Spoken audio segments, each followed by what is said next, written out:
အားလုံးပဲမင်္ဂလာပါ25 Gaming Channel ကနေပြီးတော့ကြိုလိုက်ပါမယ်ကျွန်တော်တို့ mobile လောကထဲအကြသေးခင်မှာရောက်ရှိလာတဲ့ Data 4K ကို FV ရဲ့ game ကြကြတွေပဲတည်ပြီးတာဖြစ်မှာပါ Okay ဒီနေ့အောင်ပြောပြပေးမှာကတော့ Data 4K ကဘယ်ဟာစဖြစ်လာတာလဲဘယ်ဟာကိုအခြေခံနေလဲဆိုတော့ကျွန်တော်ဒီလောက်ပြောပြပေးမှာဖြစ်ပါတယ်ဒါကြအောင်Data 4ဆိုတာကတော့အမေရိကန်စစ်သားတွေဒီဆောက်ခဲ့တဲ့စက်မရှင်တစ်ခုကနေစတင်ဖြစ်ပေါ်လာတာဖြစ်ပြီးတော့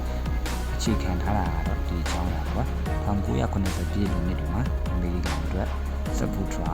တွေ ISIS ကားတွေနဲ့ Fallotion တွေကပို့ပြီးတော့အနေနဲ့ဖြစ်လာတော့အထူးလိုဝက် mission တွေကိုတာဝန်ယူနိုင်တဲ့စစ်သားအဖွဲ့လိုလာပါတယ်Charlie Braithwaite ဆိုတဲ့စစ်တပ်တအူးကရင်းနှီးကနေလာတဲ့အတွေ့အကြုံတွေနဲ့ Data 4 စတင်တည်ထောင်ခဲ့ပါတယ်သူက SAS UK Special Air Service မှာလေ့ကျင့်ဖူးတာကြောင့် Data 4ကိုလည်း Brave SAS skin နဲ့စနစ်နဲ့ဆင်တူအောင်တည်ဆောက်ခဲ့ပါတယ်။ဒါတော့ Data 4တကယ်ဖြစ်ခဲ့တဲ့သမိုင်းကြောင်းနဲ့အခြေခံထားတဲ့အကြောင်းကနောက်ဗီဒီယိုမှာဒီလူရဲ့ story အကြောင်းကိုပြောပြပေးမှာမို့ channel လေးကို like and subscribe လေးနဲ့ခဲ့ပြီးဖို့တောင်းလို့ဆိုပါတယ်။အားလုံးကျေးဇူးတင်ပါတယ်။